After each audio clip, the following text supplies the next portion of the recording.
ඉරානය Elon මස්ක්ගේ Stalin පද්ධතිය ඉරානයේ තුලදී අඩපණ කළේ කෙසේද යන්න පිළිබඳව පවතින්නේ විවිධ මතවාදයක්. ඒ තුළ විශේෂඥයන් මෙන්ම විශේෂඥ නොවන අයද විවිධ මත පළ කරමින් සිටිනවා. ඉරාන රජයේ මහජනතාවට අන්තර්ජාලයට හා දුරකථනවලට පිවිසීමට තිබෙන මාර්ග අවහිර කරනු ලැබුවා. ඒ ජනවාරි 8 වෙනිදා පසුදා මද වශයෙන් යථා තත්ත්වයට පත් කරනු ලැබුවා.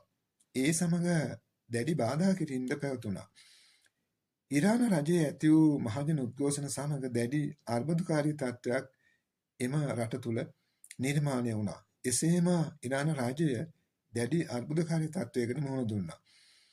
අවසානයේදී ඉරාන වැසියන්ට ස්ටාලින් කරා අන්තර්ජාතික සබඳතා නැතහොත් සංනිවේදනයක් ලබා ගැනීමට ඇති හැකියාව ඉරාන රජය විසින් අඩපණ කරනු ලැබුවා. සැටලයිට් පන්තියක් කරහා අන්තර්ජාලයට පිවිසීමට ස්ටාලින් මගින් පහසුකම් සපයනු ලබනවා. ජනවාරි 8 වෙනිදා ටෙහෙරානය සහ අවටින් GPS වලට බාධා කිරීමක් හඳුනාගනු ලැබුවා. ඉන්පසු පුළුල් විදිහට GPS ජෑම් නැතොත් බාධා කිරීම සහ මොනිටරින් වලට අනුව ඉරානයේ පුරා අන්තර්ජාල පහසුකම් අඩපණ කරනු ලැබුවා. මෙහිදී 35කට ළඟාවීමේ පිටසතයක් පැකට් වලට සැලකිය යුතු පහත වැටීමක් පාවිච්චි කරන්නා තුළ දක්නට ලැබුණා. මෙම තත්ත්වය තුළ වුවද සේවය ලබා ගැනීමට නැතොත් ප්‍රයෝජනට ගන්න පුළුවන් අවස්ථා පැවතුණා. දෙවන දවසේ ස්ටාලින් සොෆ්ට්වෙයාර් අප්ඩේට් එකක් සමාගම විසින් නිකුත් කරනු ලැබුවා. ඒ මගින් අන්තර්ජාල පහසුකම් භාවිතා කරන්නන්ට කිසියම් වූ අස්වැසිල්ලක් ලැබුණා. එය නැතහොත් පැකට් නැතිවීම 10%කින් අඩු කර ගැනීමට ඒ මගින් හැකි වුණා.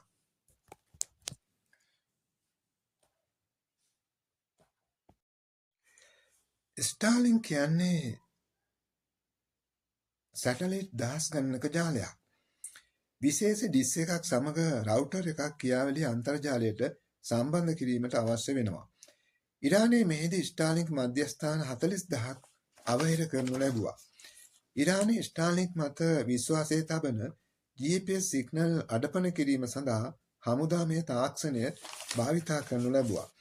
ස්ටාලින්ක් අඩපණ කිරීමේදී පෙබල රේඩියෝ ට්‍රාන්ස්මීටර් පිහිටවනු ලබනවා.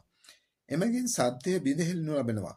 එකම අනුක්‍රමයකට අනුව ස්ටාලින් භාවිතා කිරීමේදී එය සිදු කිරීම පහසු වෙනවා.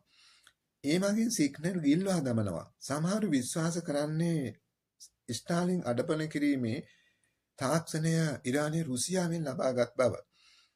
ඉරානය ඊශ්‍රායලය සමග 2025 ජූනි මාසයේදී කරන ලද යුද්ධයේදී මෙය සිදු කරනු ලැබුවා. ඩිජිටල් අයිතිය පිළිබඳ කණ්ඩායමට අනුව ඉරාන පාලනයේ අන්තර්ජාල පහසුකම් වසා දැමීමට මැදිහත් වී වසා දැමනු ලැබුවා.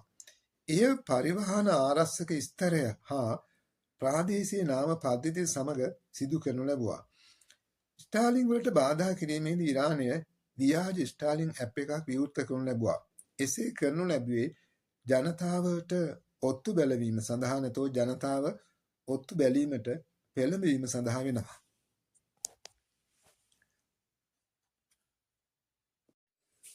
ඉරානය ස්ටාලින් සිග්නල් වලට බාධා කිරීම සඳහා ඉලෙක්ට්‍රෝනික යුද සංග්‍රාමික පද්ධතියක් භාවිතා කළ බව විශේෂඥයන් ප්‍රකාශ කරනු ලබනවා. මෑත කාලයේදී ස්ටාලින් මගින් කෙලින්ම ඍජු හැකියාවක් ඇති බැටරි කොටසක් සමාගම විසින් හඳුන්වා දුන් ලැබුවා.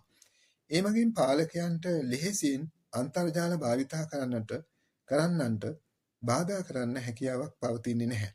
නැතහොත් අන්තර්ජාල භාවිතා කරන්නන්ට ලෙහෙසියෙන්ම බාධා කරන්න බෑ.